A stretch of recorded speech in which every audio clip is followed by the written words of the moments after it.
Hello everyone, welcome back. Today we're going to be talking about the SCAR 17, okay?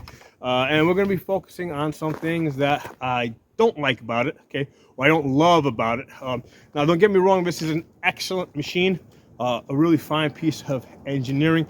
But if you're planning on getting into this, there's a couple of things that you need to know. And that's really what the focus of this video is. I haven't shot this now in a couple of weeks, so I kind of came back to it because I mounted this Nightforce 2.5 20 scope onto it. So I kind of want to give you guys my impressions coming back on it. Some of the things that I don't like so much, okay? Especially after, basically the last few days before this, I was shooting this AR-10. Both of these are 16-inch barrels. Now, first benefit of the SCAR 17, okay, it is a pound lighter, okay, so this is about 8 pounds, this is 9 pounds, okay, without the scopes. So the SCAR 17 compared to your typical AR-10 is going to be about a pound lighter, and what that has allowed me to do is allow me to put a bigger scope on this. So the SCAR has a 2.5 to 20 scope, whereas the AR-10 has a 1 to 10 scope, which is a little bit lighter. And basically these things come now weighing about the same. And again, because the SCAR is a lighter rifle, I could put a bigger scope on it, okay? Which basically I want this to be a 1,000 yard gun. That's the goal of this. And here's the thing with the SCAR 17, it's kind of a struggle that it's having, I think, between being a battle rifle or being a DMR rifle. Okay, so that I think is if you get into a SCAR 17, I think that's where you're gonna find yourself. Okay, do you go with this being a battle rifle with like a red dot on it, or an ACOG, okay, or an EOTech on it, right, or something along those lines, or do you want to mount something on it that will get you out to 1,000 yards? So I had an ACOG on this for several months. I did a couple of videos on that. I had this out to the 1,000 yard range. Okay, posted a video on that with the ACOG, which is like a 3.5 magnification. I had no trouble getting to 550 yards. Okay, so this particular shooting location basically jumped from 550 yards up to 850 yards, right? Because there was like a valley in between, so there's no place to set up targets. So 550 yards with the ACOG 3.5x, no problem, man. I'm nailing the targets, right? Man-sized target, I am nailing the steel, bang, bang, bang. Now, when I went to 850 yards with the ACOG, I had some real problems just getting on the target, okay? And I know that basically on that same day, I was shooting my 20-inch AR-10, which has a 5 to 25 scope. And that I shot at 1,000 yards. I got 1.1 MOA at 1,000 yards. Okay, and now both of them shooting the same ammunition, Freedom munitions. I was shooting 150 grains. With the AR-10, which had the more magnification, I could basically spot my impacts and make the corrections, and then take my 10 shots for a 10-shot group. Okay, with the ACOG, which was 3.5 magnification. Even though I was shooting a 308, I couldn't see the splashes, right? Occasionally I would see a splash, but I just couldn't see like 2 or 3 splashes in a row and say, okay, that's what my hold needs to be. Get on the target now and shoot it. So I had a real problem with the ACOG, with the ACOG on the SCAR getting to 850 yards. So the conclusion that I came at when I did that video is that, you know what? This is like a $4,000 gun. Using this as a battle rifle, right, with an ACOG or a red dot on it is really underutilizing it, okay? Because you can get to 500 yards with an AR-15. You can get there with, I did a video recently where I was shooting an AR-47, right? With 7.62 by 3.9, I was hitting 500 yards, and I think I got like a 2.6 MOA group, okay? Using this for 500 yards, 550 yards, is really underutilizing the gun. So that's when I concluded that the best thing for this to do is basically get a better scope with more magnification, and for it to become a DMR gun. Okay, so that's where I think you're going to get the best use out of it. And like the AR-10, because here I've got this Palmetto, right, AR-10, and this one had no trouble at 550 yards. In fact, I had both of these there the same day. This was hitting the targets just as easy. But here's the thing: this is a $600 AR-10. Okay, you put a scope on it, and boom, you got yourself a very decent battle rifle. Okay, so I just think that you're gonna get, on a $4,000 gun, I want to be able to hit more than just 500 yards. Okay, or 500 or 600 yards. Okay, so that's kind of where I ended up going with the SCAR 17. So. I put the Night Force on here. I've been zeroing for the last couple of days. I've done a bunch of videos on this Night Force 2.5 to 20. I want to focus on the SCAR though. So today, I think it's like the third or fourth day in a row that I've been shooting this SCAR 17 with the Freedom Munitions 308. So first thing, the trigger on this, right? I mean, I would say that this is basically the most basic mil-spec trigger you can get. Now, when I say mil-spec, because obviously we're talking about a SCAR here, we're not talking about an AR platform, but that feels like what this Palmetto AR-10 came with. Okay, and I basically the first thing I did when I got this Palmetto AR-10 is I swapped out the trigger and I put in the Palmetto 2-stage trigger, which is a Smith trigger. I think it cost me like $80, right? No, maybe even $60, I don't remember. But the point is, somewhere between $60 and $80, you can upgrade the trigger easily, fast, 2-stage trigger. Okay, with the SCAR 17, okay, I haven't checked the price, but I don't think you're going to upgrade this trigger for about $80, right? It's going to probably cost you a lot more than $80 to upgrade your SCAR 17 trigger. So that's the first thing I gotta kind of put out there, right? For anybody that's thinking about getting a SCAR 17, it comes with a really shitty trigger. Okay, now it's not. Now don't, I kind of misspoke there. It's a good trigger if you're going to be doing CQB stuff, right? Because for CQB fast shooting, I really don't want a light trigger, right? I want something with a, especially if you're wearing gloves or something, you're not taking, you're shooting fast. I want a trigger that has a little bit of resistance to it. So this is a good trigger, right, for a battle rifle. It has a battle rifle trigger in it. Okay, that's the right way to say it. However, because I've determined that using the SCAR 17 as a DMR gun is a better use of the gun, that battle trigger in there is not a good match. And now you or I would have to spend a whole bunch more money to upgrade this to a trigger that will match the capabilities of this $2,000 scope that's on here. Okay, so yeah, you definitely want to upgrade that trigger. So again, this is something that you have to factor in. Okay, so next thing I want to talk about as far as my shooting experience over the last couple of days with this SCAR 17, the muzzle brake. Okay, this is a very good muzzle brake, right? It's a 3-chamber muzzle brake. The chambers basically are angled back, so it's not just, the gas is not just being sent out to the sides, it's actually being sent backwards. So it's almost like counter propulsion, right? It's actually pulling, applying forward pressure when you shoot it to counteract the recoil.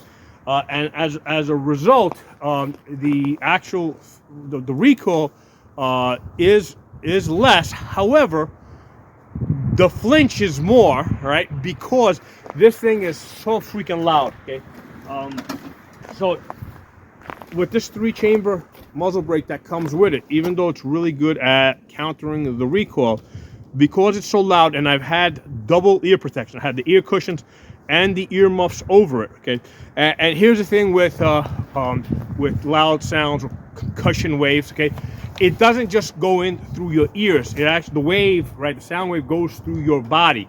And if you fire enough rounds with this, okay, which I've done from time to time, you will start getting a mild headache, even with double ear protection. Okay, so what this needs, okay, what this really needs is a shielded muzzle brake. Okay, and I did a video just I think a few days ago on the Deer Creek Stealth Blast. Okay, so it's a 2-chamber muzzle brake that has the a blast shield over it. Another good one out there I haven't tested, but I've seen other people review it. The Witt Machinery. That's a 3-chamber muzzle brake with a shield over it. You will if you want to shoot this often and enjoy shooting it, you will want to replace this with a shielded muzzle brake. Okay, so the good thing is that the threads on this are 5/8 by 24, so you don't have to go back to FN looking for a muzzle brake. You can get either one of those and get a shielded muzzle brake on this. Now the way that you would change this, because normally with the AR-10, in order to change the muzzle device, I gotta put that into a barrel extension vise. This actually has a jam nut over here, right? So to change the muzzle device here, you basically need 2 wrenches. You put, one wrench, you apply 1 wrench to this nut over here, and then the other wrench up here to the flats on the muzzle brake, and you basically pull them in the opposite directions. That's how you loosen that up. So that's pretty easy change. Okay? So the point is that this is a really good muzzle brake at doing its job. Okay. However, despite the fact that it reduces recoil, for me at least, the sound, the concussion wave, is so much that most of the time I actually shoot worse with it. Okay, compared to, let's say, this Palmetto AR-10 that has just a standard. This one over here has a bird cage, right? An A2 flash hider. Most of the time I shoot this better. Okay, I get 1-inch groups more often with that Palmetto because there's less concussion. And then the other AR-10 that I have that has a shielded muzzle brake, that one I shoot even better. So my plan is to definitely get shielded muzzle brakes on all these 308 guns. They all need shielded muzzle brakes. Okay? So again, I'm putting this out there for you guys to consider that, hey, if you get this, even though this is a great muzzle brake, it doesn't necessarily mean that you will shoot better, okay, with this muzzle brake. Now, as far as accuracy, I hit a 3/4 inch group today.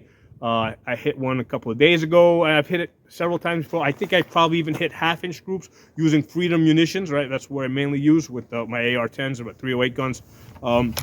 So Freedom munitions, 150 grain, great stuff. Budget stuff, $18 for a box of 20 rounds, so that's good stuff. So with the, with both the Scar and my Palmettos, I've hit, 1-inch groups fairly often.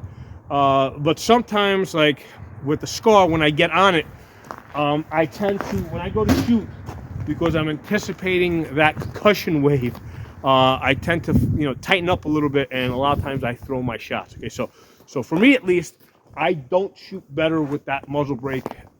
Not even though it does its job of reducing recoil, the concussion is just horrible. Okay, so talk about some other things that I don't like.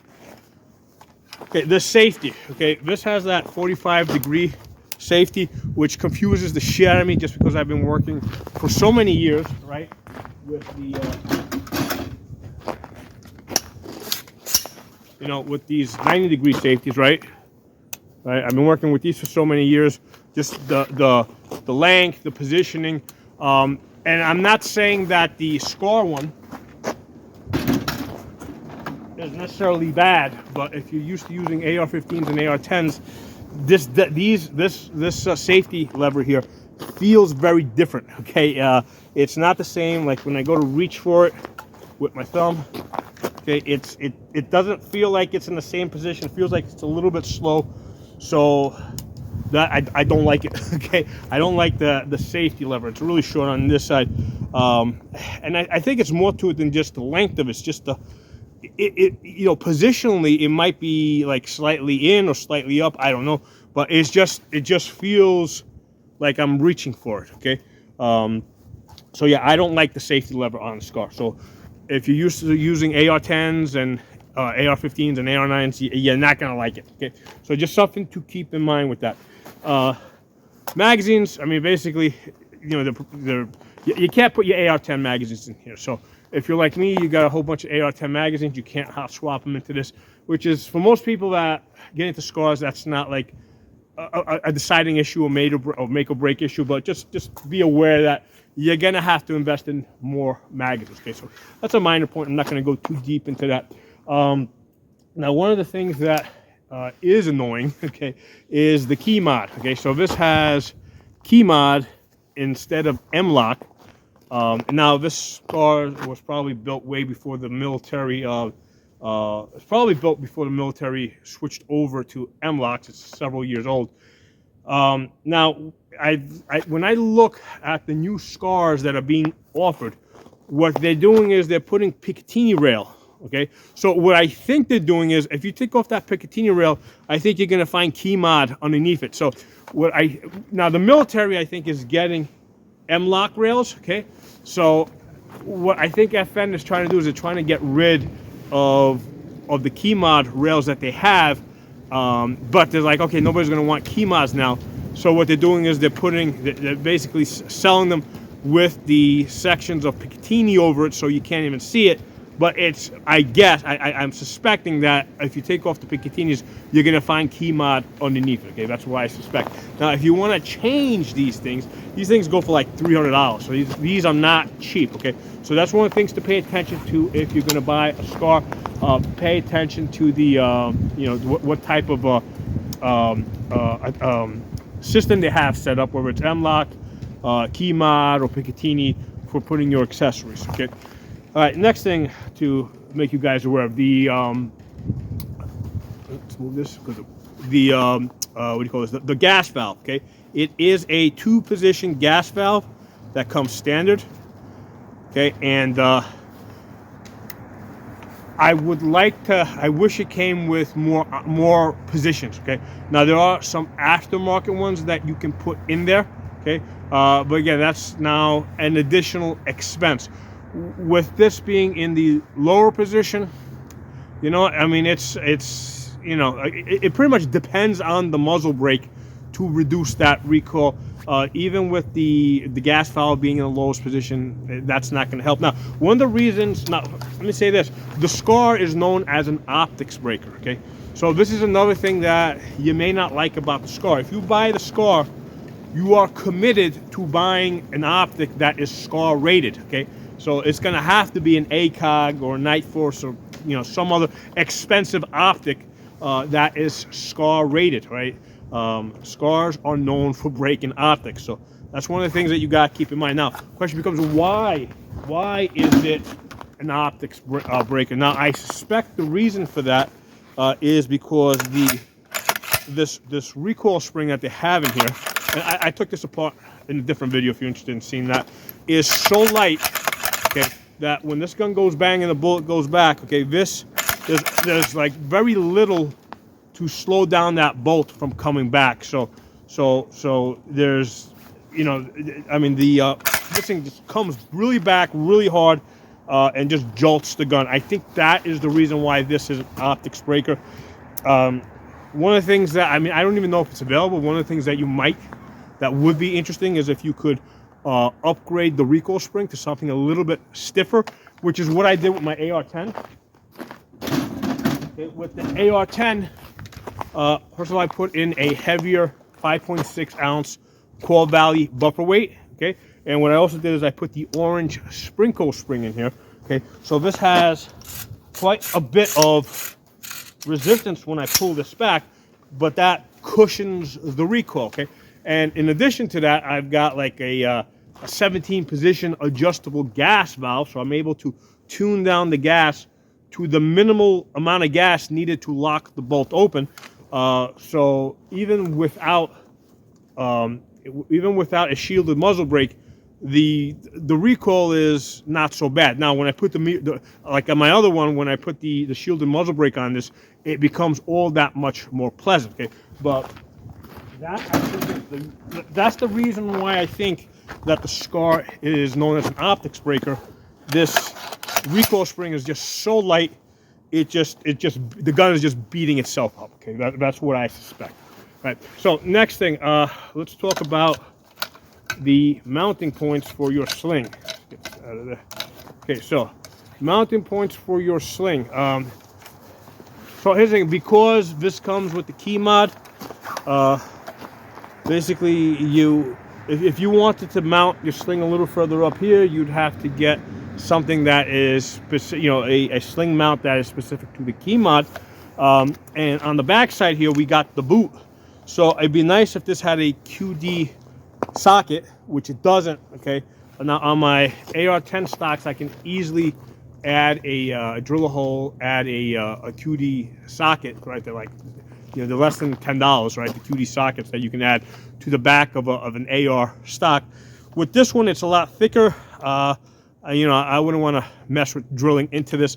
So with this, I have to kind of run the sling the way I did here without, I mean, there are some other aftermarket options that, again, get into more money.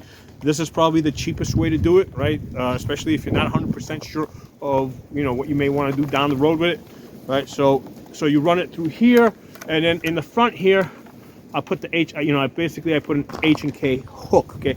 So this is probably like the easiest, fastest way to set up your sling, okay? Which I don't love it. I mean, I prefer, for one thing, I prefer to put this on the outside.